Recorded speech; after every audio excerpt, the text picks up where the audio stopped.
Hello, my name is Juan Hernandez, and today I'm going to talk to you about why we shouldn't euthanize pets. I just think it's something that's near and dear to my heart. And I wanted to ask you, how would you feel if you were homeless and you were alone and you just didn't have any food or anything, and you didn't have anyone to help you? You're helpless. How would you feel? And I'm sure we can all answer the same question that it wouldn't be a very good feeling at all.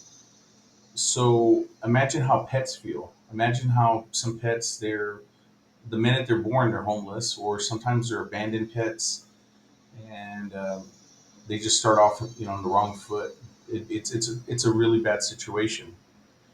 So I've done a lot of research, and I've come to the conclusion that in the United States we should have no kill shelters. I know it's going to open up a big can of worms, but we do need to look at a different avenue as far as that position.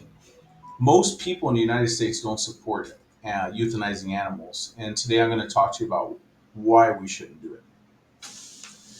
I'm going to talk to you about the ethical solution, practical alternatives, and the social, economic, and emotional impact. Myself, I was never an animal lover. I had pets, I did care about them, but I just saw them. I didn't really see them as a part of the family, and I know that sounds really bad, but that's just how I was. Now today, I retired, moved to Costa Rica. My wife, she's always been an animal lover, and that rubbed off on me. So now, like even if a butterfly comes in the house or like a beetle, I take it out. Like I feel like every life's important. I don't know what happened to me. I guess I have more empathy, which is a good thing. I think we can all use that.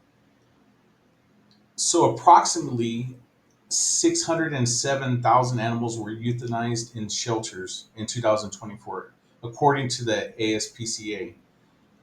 And also 5.8 million dogs and cats entered shelters. So that's slightly down. So we're trending in the right direction, and we I think we're making changes. People are getting their pets sterilized. People are keeping their cats indoors, keeping their dogs secure. So considering how the world grows, every year, we're heading down. So that's a great trend. So here in Costa Rica, they do local sterilization drives. So they will do it for free for people who don't have a lot of money, or they'll do it at a reduced cost, which is great because sometimes they pick up dogs from the streets and they might not be able to give them a home, but they can sterilize them. That's going to prevent the dogs from, creating more, the dogs and the cats from creating more unwanted pets. So spaying or neutering, it's definitely going to prevent uh, unwanted animals, unwanted births, and that's according to the American Veterinary Medical Association. And I'm going to talk about using platforms like Facebook, TikTok, Instagram, Pet Finder. They're really amazing for getting people to know that there's pets that need homes, and these people on these platforms, they share the pet and they get the word out. And you know what? It gets people really excited. Somebody might be at home, on their phone, and they see an advertisement for a cat or a dog, and they say, "Hey, you know what? I can adopt that pet." That's a really good thing to get the word out. And that's according to Morrison, Moss, Mole, and Ferry. So another thing I wanted to talk about was the social, the economic, and the emotional impact, which is people working at these shelters. A lot of them are animal lovers. They do it to help animals, and some of these people, they're suffering. They're suffering really bad because how would you like to be the one who has to make the choice about which animal dies or which cat dies? Who's going to get euthanized, who's not? That's got to be a difficult solution. I would never want to put an animal down or a dog down. That would destroy me. And unfortunately, these people have to make those hard decisions, and it really affects them, emotionally and definitely physically. That's gonna tear you up. and that's according to Psychology Today. So 96% of Americans, they do believe that we shouldn't be euthanizing pets. That's according to Meyer. I would say I've never met anybody who said a pet should be euthanized, with the exception of maybe a pet that's suffering or a pet that's very violent or attacked a child or a person. That definitely has to be done. Unfortunately, it's sad. It's a sad situation that an animal got to the point where they're going to attack someone. So being kind to animals, it's a good thing. It's a really good thing because a person's going to be kind to animals. Maybe that's going to help them out in the future, and they're going to be kind to humans as well.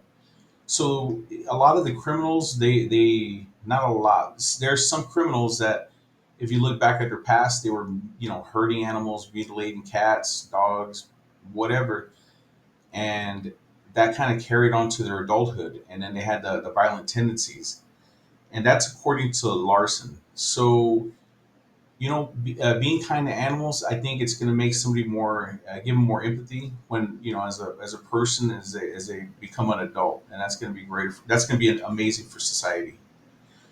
So today I spoke about animal euthanization, about the ethical solution, the practical alternatives, the social, economic, and emotional impact about euthanizing pets. There's somebody's always going to pay the price, and unfortunately, it's the animals and it's the people.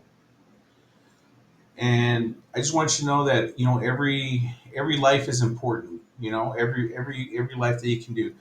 Try to I don't know, try to be like the person you want your kids to be. If take that little butterfly that outside, or that little beetle, or just show a little bit more kindness to living things, and it's gonna make you feel better, and it's gonna make you a better person. Try to teach your kids to do the same.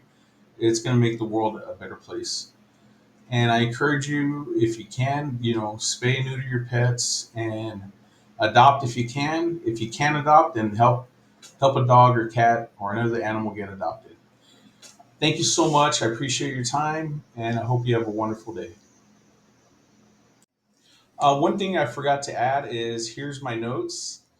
And my son and I were walking the other day, and we ran into a mother cat and a baby cat, and they didn't have anywhere to go. I'm going to post some pictures as well. But yeah, this is the baby. It's Chipotle. Say hi, Chipotle.